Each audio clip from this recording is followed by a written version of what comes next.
রাধে রাধে। আমি কৃষ্ণদাসী অনুরাধা। আজ শ্রীকৃষ্ণের কিছু মূল্যবান উপদেশ আপনাদের কাছে পরিবেশন করব। প্রথমেই বলবো নিয়তি কি। রাধা আমাকে বলে, কৃষ্ণ, যদি তুমি জানো নিয়তিতে কি আছে, তাহলে তাকে বদলে দাও না কেন? কর্মের থেকে বড় আর কোনো নিয়তিতে হতে পারে না। কর্মের হাতে নিয়তির চক্র বদলে যেতে পারে। তাই জীবনে যদি আপনার কখনো এমন মনে হয় যে এটা তো অসম্ভব, তখনও চেষ্টা করা কখনোই ছাড়বেন না। কে বলতে পারে আপনার এই কর্মের কোনো এক বীজ হয়তো নিয়তির চাকায় আটকে গেল, আর নিয়তিকে নিজের পথ পাল্টাতে হলো। সেই জন্য নিয়তিকে ভাগ্য মেনে নিয়ে চুপ করে বসে থাকবেন না। নিজের নিয়তি স্বয়ং নিজের কর্মের দ্বারা নির্ধারিত করুন। প্রেম, ধর্ম ও জ্ঞান।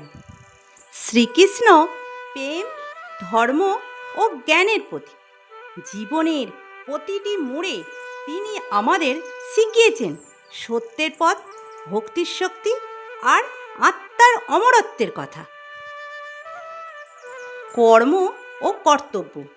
কুরুক্ষেত্রের যুদ্ধে কৃষ্ণ অর্জুনকে বলেছেন, অর্জুন, কর্তব্য পালন করো, জয় পরাজয়ের ভয় করো না। তোমার অধিকার শুধু কাজ করার মধ্যে, ফলাফলের ওপর নয়। তাই প্রেম সে বলো, রাধে রাধে। শক্তি এক অত্যন্ত বিচিত্র বস্তু, বা বলতে পারেন অনুভূতি। পিতা সবসময় চান যেন তার সমস্ত শক্তি পুত্রকে সঁপে দিতে পারেন, যেন সে শক্তিশালী হয়, যাতে তার মঙ্গল হয়। তার পুত্র সবসময় চায় যেন সে পিতার সমস্ত শক্তি লাভ করতে পারে।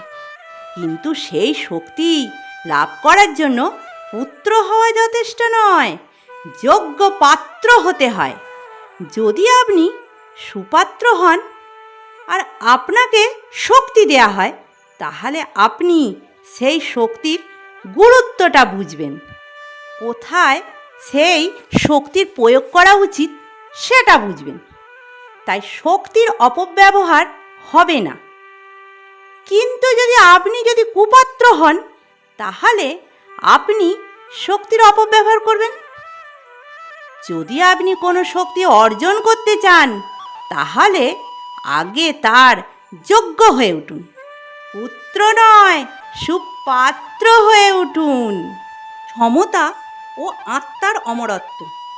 শ্রীকৃষ্ণ বলেছেন, সুখ দুঃখ, লাভ ক্ষতি, জয় পরাজয়, সব কিছুকে সমভাবে গ্রহণ করো। দেহ নশ্বর, কিন্তু আত্মা কখনো জন্মায় না, কখনো মরেও না। আত্মার চিরন্তন। প্রেম সে বলো, রাধে রাধে। জয় শ্রীকৃষ্ণের জয়। ভক্তি ও আত্মসমর্পণ। ভগবান শ্রীকৃষ্ণ বলেছেন, জ্ঞান, কর্ম, যোগ সব পথের শেষে ভক্তির শ্রেষ্ঠ পথ। যখনই আমাকে স্মরণ করবে, আমি তোমার সঙ্গে আছি। সব ধর্ম ত্যাগ করে কেবল আমাকে স্মরণে এসো, আমি তোমাকে মুক্তি দেব। প্রেম সে বলো, রাধে রাধে। জীবন ও কর্তব্য।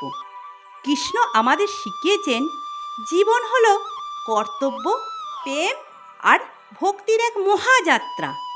যার হৃদয় ভক্তিতে ভরে যায়, তার কাছে কৃষ্ণ সর্বদা উপস্থিত হন। প্রেম সে বলো, রাধে রাধে। আর আনন্দে বলো, হরে কৃষ্ণ কৃষ্ণ কৃষ্ণ হরে হরে, হরে রাম রাম রাম হরে হরে। জয় রাধে। ভিডিওটি কেমন লাগলো বন্ধুরা? কমেন্ট করে জানিও। লাইক ও সাবস্ক্রাইব করে পাশে থাকুন। প্রেম সে বলো, জয় রাধে।